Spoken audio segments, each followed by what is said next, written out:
Hello students, welcome to আড্ডা 24/7 WBCS topper channel. আমি রয়েছি তোমাদের সাথে অয়ন্তিকা ম্যাম। আমি এই চ্যানেলে বা তোমাদেরকে জিকে জিএস গাইড করে থাকি। তো এই জিকে জিএস এর মধ্যে আরেকটা খুবই গুরুত্বপূর্ণ টপিক অ্যাড হয়ে গেছে, সেটা হলো পিএম মোদির নতুন যে সমস্ত আপডেট এসেছে। পিএম মোদি এখন দেশবাসীর উদ্দেশ্যে কিছু নতুন অ্যাপিল রেখেছেন বা বলতে পারো অনুরোধ জানিয়েছেন দেশবাসীকে এগুলো মেনে চলার জন্য। তো কি কি সেই মেজর পয়েন্টগুলো রয়েছে এবং তার থেকে কি টাইপের প্রশ্ন আসতে পারে আমি সমস্ত তোমাদেরকে আলোচনা করে দেব।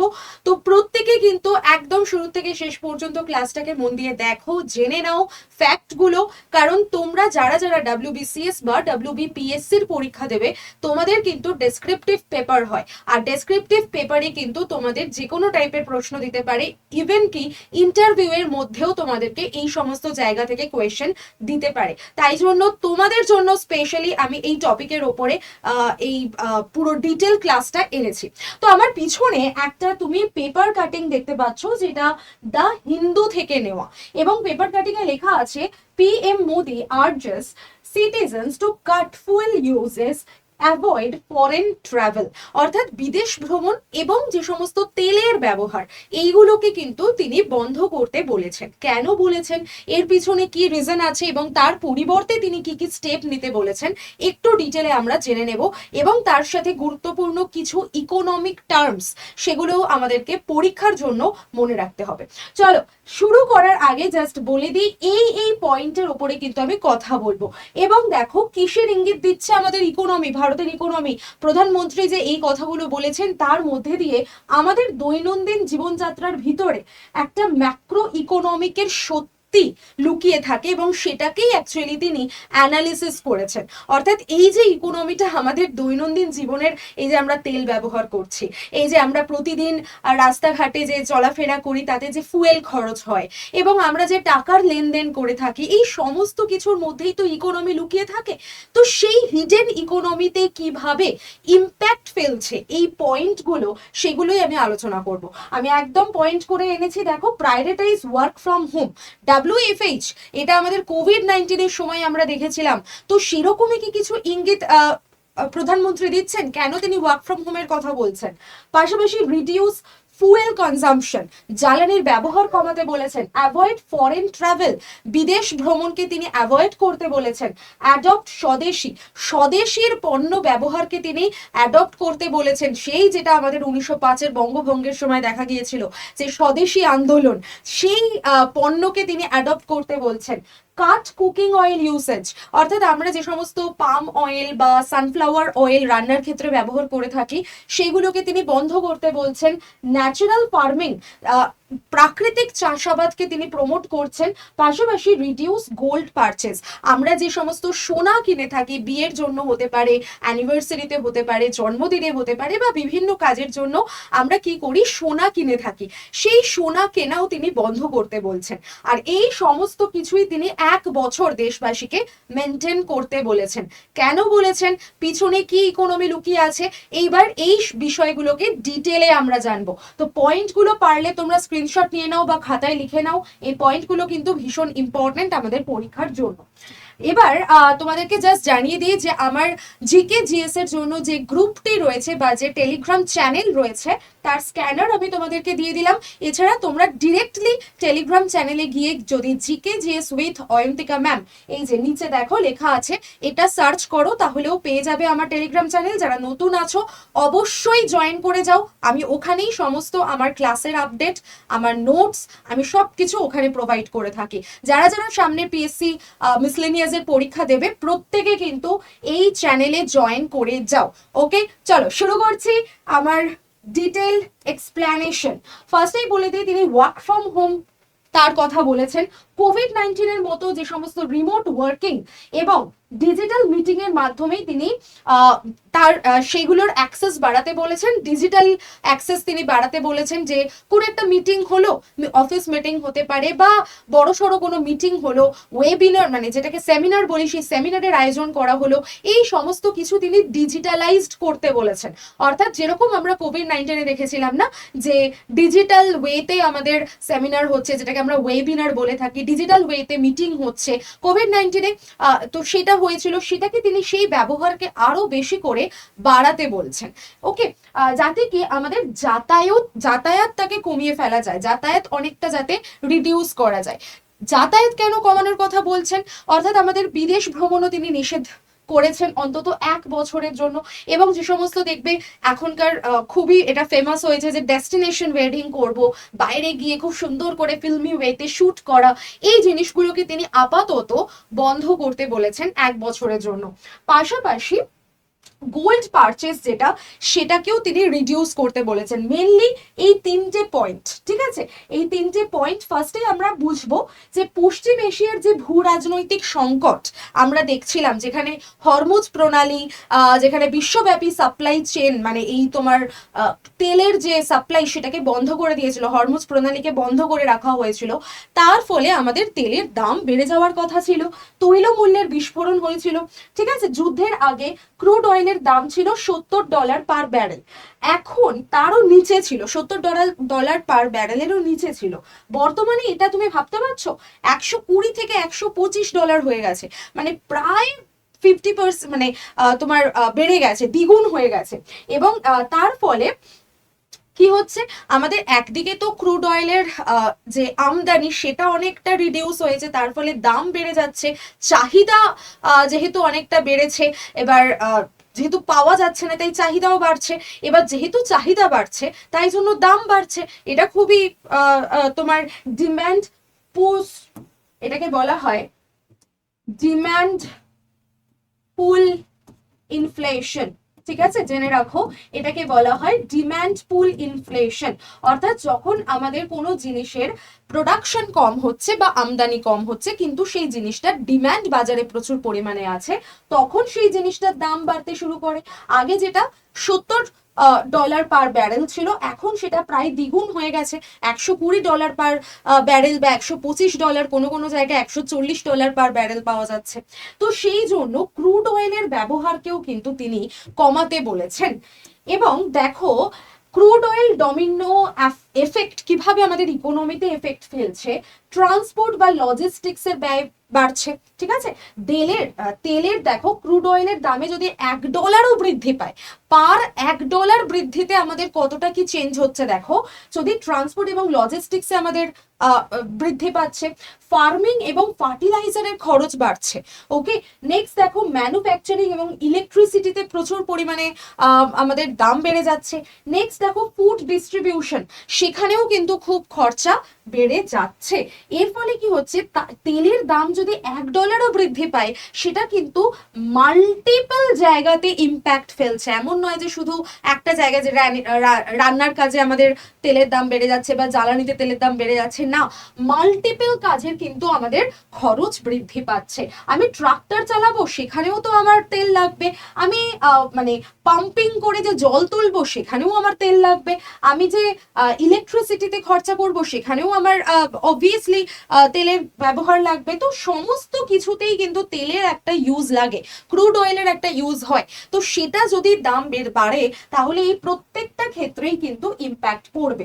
এবং দেখো এই কনসেপ্টটাকে বলা হয় ইম্পোর্টেড ইনফ্লেশন। কেন ইম্পোর্টেড ইনফ্লেশন? কারণ আমরা এই ক্রুড অয়েলকে ইম্পোর্ট করে থাকি, আর যেই মুহূর্তে কোনো একটা ইম্পোর্টেড জিনিসের জন্য দাম বাড়ে, তখন সেটাকে বলা হয় ইম্পোর্টেড ইনফ্লেশন, ঠিক আছে। এবং এইটা দেখো একটা গ্লোবাল স্টর্মের মতো কাজ নিচ্ছে। কিরকম, যদি মানে এখানে মূল্য বৃদ্ধিটা একটা খেয়াল করো, $120 যদি আমাদের হয়ে যায় তেলের দাম, তার মানে বাকি সমস্ত জিনিস, যেটা একটু আগে আমি বললাম সব কিছুর দাম বাড়ছে। এটার সংজ্ঞা হিসেবে আমরা কি পাচ্ছি, যখন বাহ্যিক বা গ্লোবাল ফ্যাক্টর, যেরকম দেখো আন্তর্জাতিক বাজারে তেলের দাম বাড়ছে, তার কারণে দেশের অভ্যন্তরেও জিনিসপত্রের দাম বাড়ছে, তখন আমরা সেটাকে ইম্পোর্টেড ইনফ্লেশন বলে থাকি।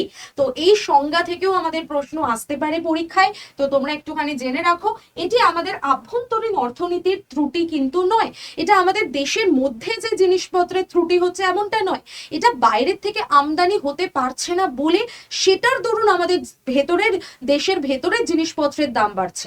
তো that is called imported inflation. তো সেটাকে কি করে আমরা অতিক্রম করতে পারি, তার জন্যই কিন্তু পিএম মোদি এই বক্তব্যগুলো রেখেছেন।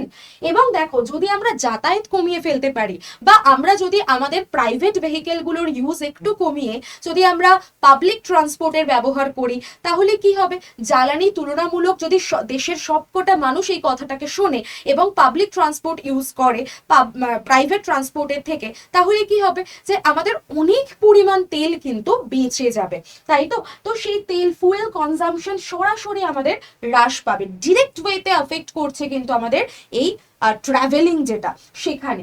এবং অবশ্যই যেহেতু ভারত তার ক্রুড অয়েল ডলারে কেনে, তাই জ্বালানির সামান্য যদি আমরা সাশ্রয় করি, আমরা যদি একটু একটু করে প্রত্যেকে ইন্ডিভিজুয়ালি সাশ্রয় করতে থাকি, তাহলে সেটা যদি লার্জ লেভেলে গিয়ে দেখবো যে আমরা যে বিশাল পরিমাণ একটা সাশ্রয় কিন্তু হচ্ছে, দেশের বিলিয়ন বিলিয়ন ফরেন এক্সচেঞ্জ আমরা বাঁচাতে পারবো। তো এটাই হচ্ছে মেন এজেন্ডা, যার জন্যই পিএম মোদি এই অ্যাপিল বা এই অনুরোধটা ভারতবাসীর কাছে রেখেছেন। ট্রাফিক কনজেশন কমানো শুধু সময়ের নয়, এটা দেশের ডলার বাঁচানোরও একটা বিশেষ কৌশল। মোট কথা, যে ফরেন এক্সচেঞ্জ রয়েছে সেটার সাশ্রয়ের কথাই কিন্তু এই সমস্ত পদক্ষেপগুলোর মধ্যে বলা হয়েছে। নেক্সট যদি আমরা দেখি strategy number 2, first strategy travel, আমাদের যদি পাবলিক ট্রান্সপোর্ট ইউজ করা যায়, ফুয়েলের কনজাম্পশন অনেকটা সংরক্ষিত হবে। সেকেন্ড স্ট্র্যাটেজি সোনা কেনা স্থগিত রাখা। যদি আমি 1 বছরের জন্য সোনা কেনা স্থগিত রাখি, ভারত বিশ্বের অন্যতম বৃহৎ এমন একটা দেশ যে কিনা সোনা অন্য দেশ থেকে প্রচুর প্রচুর ট্যাক্স দিয়ে, প্রচুর প্রচুর শুল্ক দিয়ে আমরা পারচেস করে থাকি, সোনাকে আমদানি করে থাকি। যদি আমরা সেই সোনার আমদানিটা কিছুদিনের জন্য, 1 বছরের জন্য যদি আমরা স্থগিত করে দিই সোনার ব্যবহার বা সোনা কেনা, তাহলেও আমরা অনেকটা ফরেন এক্সচেঞ্জ বাঁচাতে পারবো, ফরেন এক্সচেঞ্জ আমরা সংরক্ষণ করতে পারবো। তাহলে সেই হিসাবেও আমরা জিনিসপত্র বাঁচাতে পারবো। সোনা একটা নন প্রোডাক্টিভ অ্যাসেট, এটি অর্থনীতিতে সরাসরি উৎপাদন কিন্তু আমাদের বাড়াচ্ছে না। প্রভাব কি, উৎসব বা বিয়ের মরশুমে সোনার বিশাল একটা চাহিদা দেখা যায়, এবং সেই সময় দেখবে শীতকালের দিকে বা এই সময়তে ডলার আউটফ্লো বাড়াচ্ছে, ঠিক আছে, এবং যা সরাসরি আমাদের কারেন্ট অ্যাকাউন্ট ডেফিসিটকে বাড়িয়ে তোলে। তাই জন্যই প্রধানমন্ত্রী বলেছেন যে অন্তত 1 বছরের জন্য আমাদের এই সোনার যে কেনার চাহিদা বা সোনা কেনার যে একটা প্রবণতা, সেটাকে যেন রিডিউস করে দেওয়া হয়। Defence strategy number 3, defence strategy 3-এর মধ্যে আমরা কি দেখছি, বিদেশ ভ্রমণকে যদি আমরা স্থগিত করতে পারি, এই যে আমরা ইন্ডিয়ান কারেন্সি এক্সচেঞ্জ করে আমরা দেশে বিদেশে ঘুরতে যাচ্ছি, এই বিদেশে ভ্রমণ করলে আমাদের তো প্রচুর পরিমাণে ফরেন কারেন্সি এক্সচেঞ্জ হচ্ছে, তো সেইটা যদি আমরা অন্তত 1 বছরের জন্য কমিয়ে ফেলতে পারি, আন্তর্জাতিক ভ্রমণের প্রত্যেকটা ধাপে বৈদেশিক মুদ্রার ক্ষয় হয়। আমরা ফ্লাইটের টিকিট কাটছি, এয়ারলাইন ফুয়েলের জন্য আমাদের টাকা খরচ হচ্ছে, টিকিটের জন্য টাকা খরচা হচ্ছে, সেখানে গিয়ে যে আমরা হোটেলে থাকবো সেই হোটেলের জন্য আমাদের একটা খরচা হচ্ছে, তারপরে থাকা খাওয়ার জন্য একটা খরচা, প্লাস আমরা ওখানে গিয়ে তো কিছু না কিছু শপিং করব, সেই সমস্ত কিছুতে একটা খরচা। তো এই সমস্ত খরচাকে আমরা বাঁচিয়ে ফেলতে পারি, একদম ফরেক্স রিজার্ভ করে ফেলতে পারি, যদি আমরা 1 বছরের জন্য বিদেশ ভ্রমণ বা বিদেশে গিয়ে ডেস্টিনেশন ওয়েডিং করা এইগুলোকে স্থগিত রাখতে পারি। তাহলে এটা একটা মেজর জায়গা।